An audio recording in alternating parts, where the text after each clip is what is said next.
Marc Marquez starting from pole position for the more MotoGP than ever before. The start of our longest World Championship season in history. 21 races, new stops, new adventures in Kazakhstan and in India.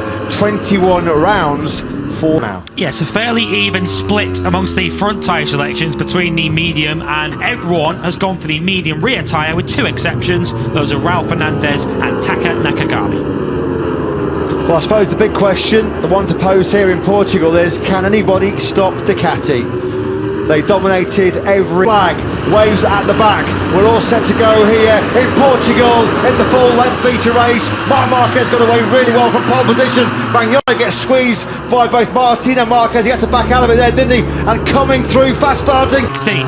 Well, he had a problem with the launch control yesterday, didn't he? As soon as he clicked second gear, the bike just did not drive forwards. Let's hope they rectified that, but Fabio Quartararo, as Lewis mentioned, had another absolute nightmare. Up at turn 10. This is where Oliveira's podium hopes in the sprint. At the end of the main straight on Martin. What a boost this is as well, isn't it, for Aprilia now? They had such a wretched 2022 with Andrea Dovizioso and Darren Binder struggling on the satellite Yamaha. That was instigated their move over to Aprilia, and they're already reaping the benefits of that, aren't they? It was tight, but he made it move in there. That was nicely done by Pecco Bagnaia. Now then, at the front of this Grand Prix already, coming to the conclusion of lap 2. Distall that. Marquez! He has absolutely slammed into Miguel Oliveira.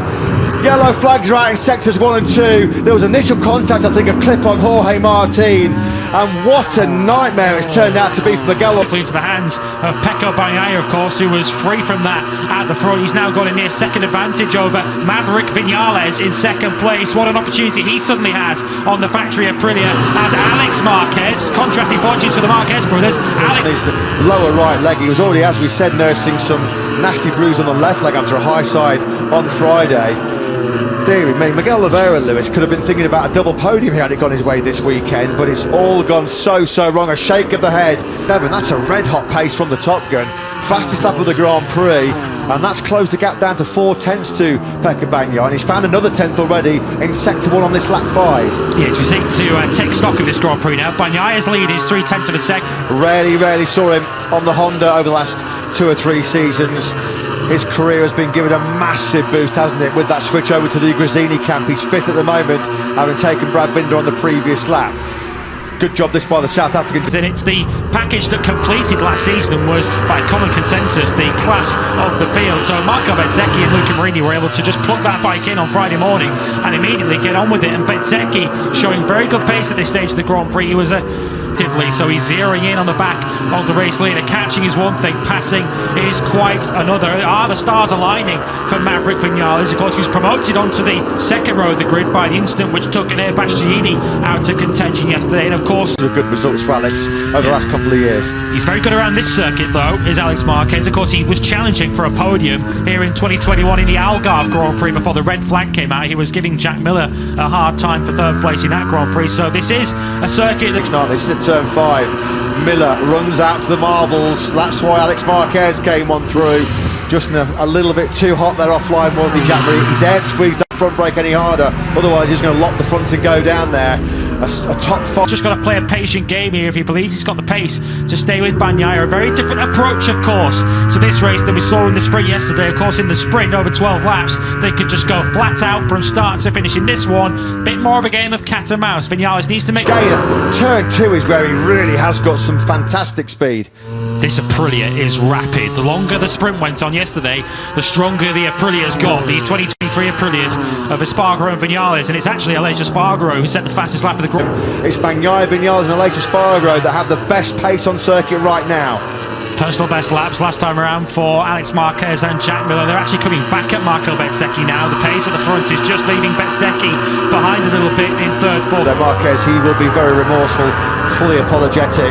The most important thing is we hope that Miguel Oliveira is going to be okay to participate in next weekend's Argentinian Grand Prix, because the signs are, Lewis, many people's dark horse for a title tilt this Bezzecchi on the VL46 Ducati. He's 3rd at the moment. He has it by just about a 10th and a half from Alex Marquez. Then it's the 2 factory KTMs that are still riding. Load him in 139, just not a whole heap slower than the race leaders, but he's not getting any closer to them because of the testing they've been able to do here. There's so little between every rider. Here's another look at what happened earlier on. The contact with the tail of Jorge Martin. Just over half race distance, and it's Bagnaia that still is managing to keep that advantage just around 0.2 of a second over Viñales. If Jorge Martin is in any sort of pain, he's masking it quite well because he's just a personal best. 38, a PB lap from the world champ, a 1:38.875. Asking now big questions of Viñales. The advantage over the line was 0.6 of a second. That's been the biggest gap for a good number of laps, and now is Viñales just 10th. The two contrasting braking styles of the Ducati and the Aprilia, and Bagnaia and Viñales scrubbing off over, well, near on 250 kilometres an hour, aren't they? Down that plunge into the first corner. Third of that group trailing behind him, Marquez, Miller and Binder all closing up together. There's going to be a real bun fight for that final podium position, but Bezzecchi is doing his level best to hang on from a trio of hungry riders, one Ducati and two Factory KTMs. Late on for Viñales here. Let's have a check over the line. Viñales has found a little bit more speed again, but Bagnaia to start lap 16 still leads by just. That's because both of his races this weekend, the sprint yesterday and the Grand Prix today, really were ruined by poor starts. If he'd got off the line well yesterday, he wouldn't have been anywhere near Joan Mir on the first lap of the sprint, and of course he was down to 15th on the first lap of this race. He did put in the lap before the Italian manufactured podium with Ducati from Aprilia and Ducati, and as we speak right on cue about the great job Bezzecchi's doing, he just found his best lap of the race, half a second quicker than Maverick Viñales, down to a 1:39. Fourth place and a potential 5th and 6th for them this afternoon. Brad Binder doing so despite some serious pain in his neck. That will be in excess of the expectations KTM will have brought into this first Grand Prix. How does Binder keep doing it? How does he keep... And Bezzecchi are not going to let Bagnaia have this one easily. We're certainly going to find out over the course of these last 8 laps just how much grip Bagnaia still has underneath him with that medium front tyre, and what kind of late race pace he has, because as we said yesterday, albeit in a shorter distance than yesterday, as mentioned, KTM will take so much from this first weekend. Marquez hanging on to this 4th place, but the KTMs are swarming all over the back of it. Yeah, really good scrap this, isn't it? Really good scrap, because also coming into the thick of it, Zarco and Aleix Espargaro. Don't discount them as well from that battle. Martin, of course, recovering, is just behind them too. Miller's gone through again. He loves that turn 13, doesn't he? Jack Miller. I remember it was in 2020, wasn't it? Miller and Marquez had a real good fight, and it was all ended prematurely when the red flags came out for an Oliveira incident. Not able to get far enough up the road to be clear of attack down the main straight. It looks like then Bagnaia, Viñales and Bezzecchi have gone. It looks like unless they make any late blunders, they will be our first top 3 in a full-length Grand Prix this season.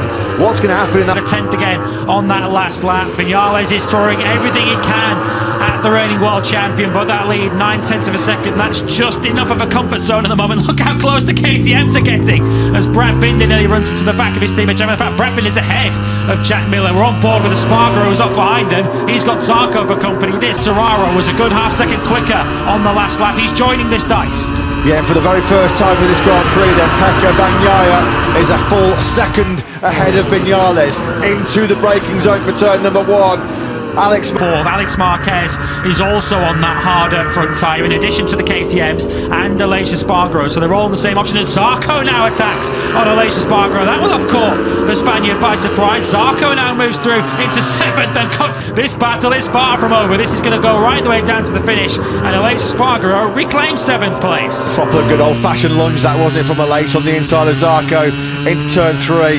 Full respect though to Zarco. He's climbed off his sickbed to make it the lot. It is. He's withstood that early pressure from Maverick Viñales, who was right on his rear tyre for the first 12 or 13 laps of this Grand Prix. He was able to eke out that 1 second of advantage and keep him at bay as we see front tyre gremlins, more yellow flags out in sector 2. We know it's not the race leader Pecco Bagnaia, Raul Fernandez it is.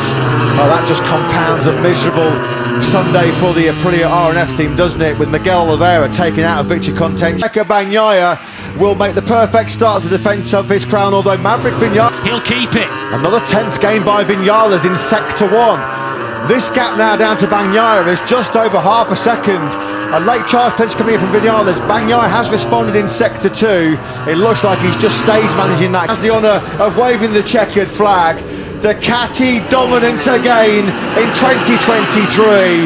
Davide Tardozzi, he is super pumped with an absolutely phenomenal weekend for his man. Bagnaia wins by just away, but 37 points, a maximum haul for Bagnaia. That's why he's the world champ. He flexed his muscles in that Grand Prix, didn't he? So too did Ducati. A maximum haul from the opening Grand Prix weekend of the season for